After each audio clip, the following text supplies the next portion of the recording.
massive Star Wars fan, so I figured I would put it on the list of topics to do 100 facts on, and then a couple of people commented suggesting it, and I didn't need to be asked twice.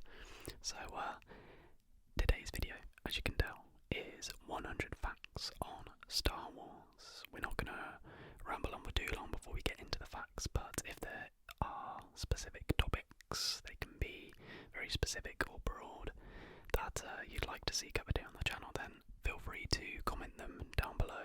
But I reckon we will get cracking with these slowly whispered ear-to-ear facts about Star Wars. Fact number 1. C-3PO and R2-D2 are the only characters to appear in every Star Wars movie.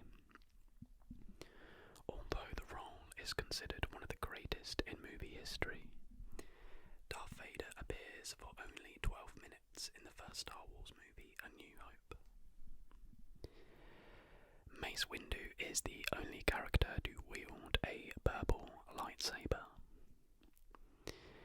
In several original Trilogy space scenes, potatoes and shoes were used as makeshift asteroids. The alien species from E.T. makes a quick cameo during the Galactic Senate scene in The Phantom Menace.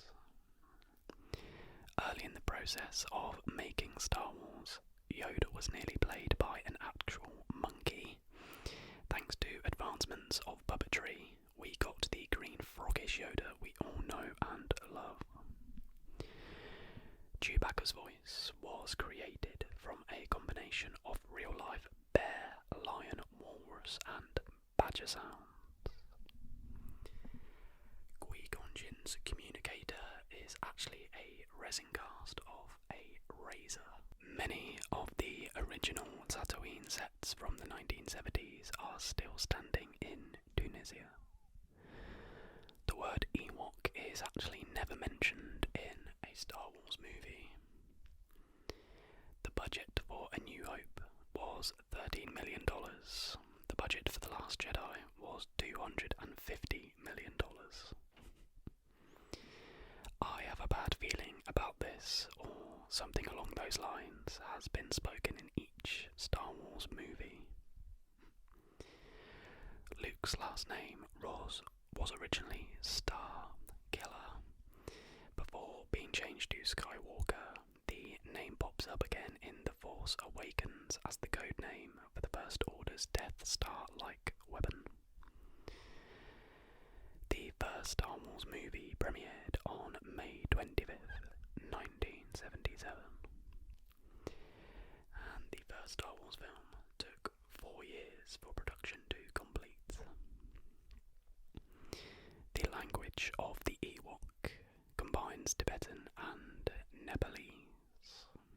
Originally, the character Jabba the Hutt was played by an Irishman named Declan Mulholland. George Lucas was once sued by Universal Studios due to the design of R2-D2. According to George Lucas, the design of R2-D2 was originally inspired by the drones in Silent Running. Due to this, Universal Studios prompted a lawsuit over the design of the Star Wars droid. R2-D2's beeps come from the sounds of a baby. While filming the scene at Jabba's palace, Carrie Fisher refused to wear modesty tape. George Lucas actually makes a small cameo in Episode 3, Revenge of the Sith. Jeremy Bulloch played 2 roles in the Star Wars films. In these films, Bulloch plays the role of the character Boba Fett. However, in the film The Empire Strikes Back, Jeremy Bulloch also played the role of Imperial Lieutenant Shaquille. Ewan McGregor continuously made lightsaber noises while filming fight scenes. He talked a bit about that on the Graham Norton show.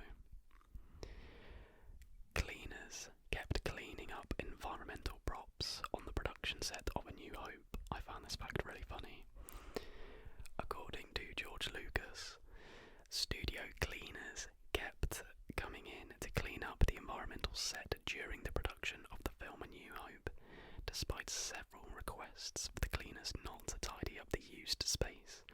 Set workers still had to continuously remake the set and rearrange the mess to how it was the previous shooting day. So because the set was so messy, the cleaners just assumed it was mess to be cleaned. Wedge Antilles is the sole X-Wing pilot that survived the 3 major battles of the first trilogy. Alec Guinness negotiated 2% of the gross box office receipts for the Star Wars franchise. As a result of this deal, Alec Guinness earned around $95 million in value at the time, which would, I assume, be a lot more now. Benicio del Toro was originally going to play the role of Darth Maul. I haven't got this written down, but I'm pretty sure he then turned down the role because they took out a load of his lines or something. Luke Skywalker and his relatives were originally envisioned as dwarves. Interesting. From 1977 to 1978, the Star Wars franchise sold over $100 million worth of toys. The upbeat swing music genre in the film is called jizz. Okay. The TIE Fighter sound effect is partly made from the sounds of an elephant. That's pretty obvious if you hear them. The eyes of the character, Yoda, is based on the eyes of the famous scientist Albert Einstein. In 2014, Harrison Ford broke his ankle on set during the filming of The Force Awakens. The famous whoosh sound of a lightsaber is taken from sampling a movie projector and mixing it with the feedback from an old television set. George Lucas considered making the characters Darth Vader and Boba Fett brothers. According to Harrison Ford in an interview, he came into the Star Wars spotlight by pure chance one day, during the time that George Lucas was holding auditions for the role of Han Solo. He worked as a carpenter for various sets on site. That's crazy, isn't it? I did actually fact check that, and that is true. He has said that on multiple occasions, so that's kind of crazy. The iconic lightsaber design that the character Kylo Ren uses, he uses an old design that is believed to have been first made during 34 ABY in the Star Wars universe. The film Rogue One, A Star Wars Story, was originally called Dark Times. The flag found outside Maz Kanata's castle is also a reference to a Star Wars fan group.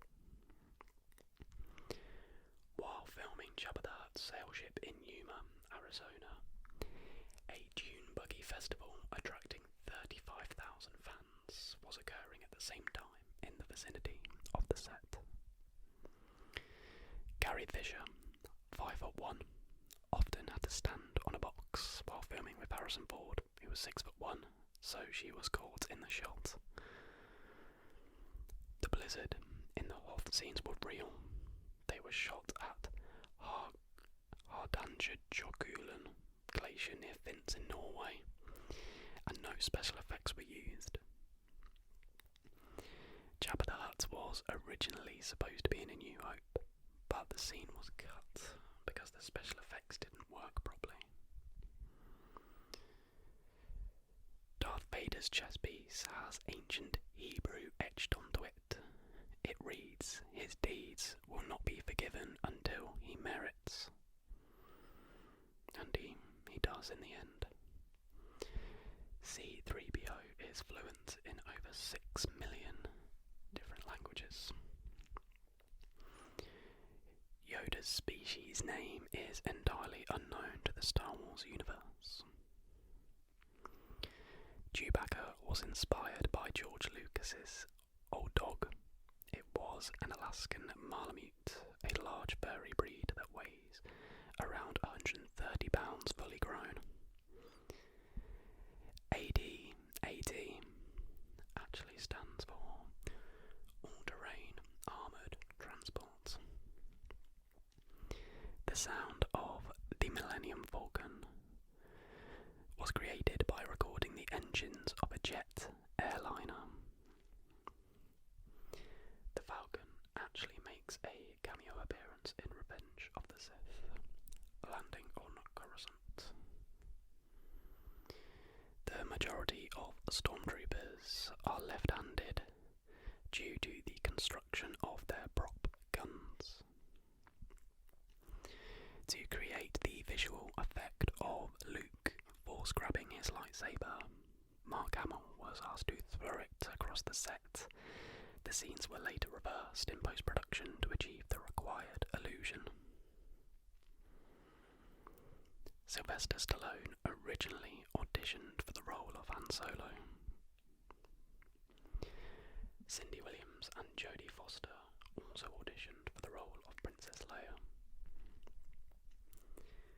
Only 4 actors reprised their roles from the original trilogy.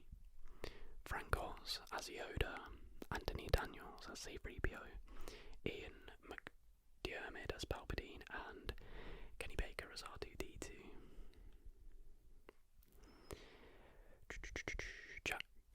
Jack Purvis is the only actor to appear in all 3 originals as a different character. Debo in Return of the Jedi, Chief Jawa in A New Hope, and Chief Ugnaught in The Empire Strikes Back. That's pretty cool, being able to say that you've done that. According to Samuel L. Jackson, there was an engraving on the hilt of his lightsaber reading "Bad Mother." You probably know the rest. It's Samuel L. Jackson, isn't it? Tupac Shakur reportedly auditioned for the role of Mace Windu. Alan Rickman auditioned for the role of Moff Gideon, one of Vader's Imperial minions in Return of the Jedi. A New Hope was originally titled The Adventures of Luke Starkiller. Attack of the Clones was filmed using the same stage as Moulin Rouge, both starring Ewan McGregor. Boba Fett was the one that told Darth Vader he had a son. This occurred in the interlude between A New Hope and The Empire Strikes Back. George Lucas missed the 1977 Star Wars premiere because he was on holiday in Hawaii with Steven Spielberg. The famous twist in The Empire Strikes Back was kept secret from the actors. The machete order is the supposed superior way of viewing the first 6 Star Wars movies. Anakin Skywalker / Darth Vader has been played by 6 different people. Topher Grace edited episodes 1 through 3 into one 85-minute film. To be fair, it's probably quite easily done because there's a lot of rubbish that can be clipped out of those films, in my opinion. Luke Skywalker in the early concepts was going to be a woman. The Millennium Falcon was based on a hamburger. The original Return of the Jedi ending saw Luke Skywalker turn evil. Carrie Fisher slapped Oscar Isaac more than 40 times on the first day of shooting. Adam Driver recorded his last lines as Kylo Ren in his own closet. Sir Alec Guinness, who played Obi-Wan, hated Star Wars. Yeah, there's a quote he said, I can't remember it exactly, but he calls it fairy tale nonsense or something like that. He was literally in the film. Crazy. I can see at the time, like, because it was a relatively, like, new concept at the time, I bet a lot of people thought it was absolute nonsense, but you got to give it a chance, haven't you, really? All of those adorable Borgs that annoy poor Chewbacca in The Last Jedi weren't originally part of the script. They were a last-minute addition by director Rian Johnson when he learned that their shooting location, the Irish island of Skellig Michael, is filled with hundreds of very friendly and not at all camera-shy puffins. Now, I believe this fact to an extent, but I also think Disney were like, look guys, we need some toys that we can sell. Like, we need something cute that we can sell to the kids. Let's shoehorn in a creature that we can just market. And boy did they. There's a small South Pacific island that accepts Star Wars coins as legal tender. That is awesome. That is awesome. While not name-checked in the films, Princess Leia's adoptive mother's name is Queen Bria Organa. Darth Vader's black suit was in part inspired by Nazi uniform designs. Due to a heatwave in England, when filming the rebel pilot attacks on the Death Star, it was so hot the actors wore shorts and not their rebel uniform pants. Vader was actually the only Star Wars film character to lose an arm 3 times. It's just bad luck, really, isn't it? The scene where Anakin puts his hand on Padme's throat in Attack of the Clones foreshadows how he will kill her. The script for A New Hope was heavily influenced by Frank Herbert's Dune novel. Obviously a film that's just come out and I haven't seen nor read. I probably should. Mark Hamill received a black eye when filming the famous Dianoga's attack in the trash compactor scene from A New Hope, which meant he was filmed from one side only for the rest shooting that day. Darth Maul has 10 horns on his head. Revenge of the Sith featured 4 hands being cut off in the film. Anakin loses one to Obi-Wan. Mace Windu loses one to Anakin. Obi-Wan cuts 2 of General Grievous's hands off. The shipping title of Phantom Menace was The Dollhouse, Clones was Cue Ball, and Sith was The Bridge. The Phantom Menace was the first Star Wars film to be released on DVD. Daniel Craig, better known as James Bond 007, was the stormtrooper that freed Rey in The Force Awakens. The classic The First Transport is a Way line was actually delivered by Mark Hamill. And fact number 100, we've made it, guys. The Solo movie establishes that Chewbacca is actually 190 years old. And there we have it. We absolutely flew through them. I tried to speak as slow as possible for it to be as relaxing as possible, of course, but they were quite short, punchy facts, so hopefully you learn something new and you can impress your mates or whatever, or maybe some of it will come up in a pub quiz or something. But I really appreciate you guys tuning in to this video. If you are able to, please do leave a like, and again comment down below what you thought of the video, the facts, and what future fact videos you would like to see. The next video I believe will be a history video that will be out this coming Thursday, so I hope you enjoy that as well. It's a